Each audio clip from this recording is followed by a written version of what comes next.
Tafadhali, ili uweze kuwa mtu wa kwanza kutazama video zetu, bonyeza maneno mekundu yaliyoandikwa subscribe chini ya video hii na utakuwa umejihakikishia kuwa mwanafamilia wetu na hautopitwa na habari zetu za kiburudani zinazokiki na kumake headline ndani na nje ya nchi ya Tanzania. Mange Kimambi afunguka sababu zilizofanya penzi la Harmonize na Kajala kuwa gizani katika muda mrefu, na ameeleza dhahiri zipo sababu ambazo ziliwafanya penzi lao liweze kuwa gizani kwa muda mrefu, na Mange Kimambi ameweza kuposti hizo taarifa katika ukurasa wake wa Instagram na kuandika baadhi ya ujumbe tofauti. Mimi kama mwanahabari wako nitakuletea moja ya ujumbe moja alioposti Mange Kimambi katika ukurasa wake wa Instagram.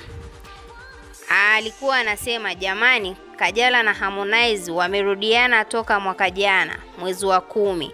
Ila ni Kajala alikuwa anaona noma kujiachia public kwa sababu ya Paula. Wakawa wanaficha na kudeti kimya huku wakiangalia upepo unavyokwenda. Na nilivyoposti hii habari ya mpambe wao, mtoto sio riziki, alikanusha akasema mimi muongo. Kajala ana bwana wake tajiri, hawezi kurudiana na Harmonize. Mange Kimambi aliweza kuposti hivyo, na huo ndo ujumbe alioweza kuposti katika ukurasa wake wa Instagram.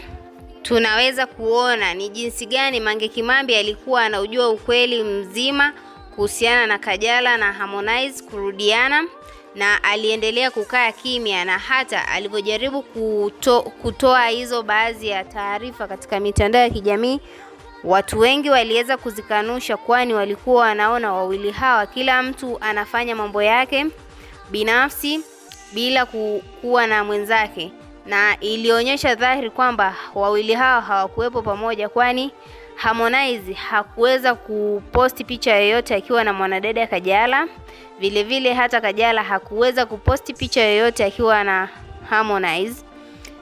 Sasa basi, wote tunaweza kusema penzi hili walikuwa wamesharudiana muda mrefu, kwani katika maeneo ya Dar es Salaam hoteli moja walionekana siku moja wakiwa katika chakula cha jioni, na mashabiki wakaona kama tu ni just like friends na hawakutilia mashaka yoyote, mpaka pale ambapo Mange Kimambi alivyoweza kutuelezea wamerudiana tangu mwaka jana mwezi wa 10. Wewe kama shabiki unalipi la kumshauri Harmonize pamoja na Kajala? Na usisahau kutuachia maoni yako ndani ya comment section. Vile usisahau turn on notification, kusubscribe, kushare na kulike. Nasema bye.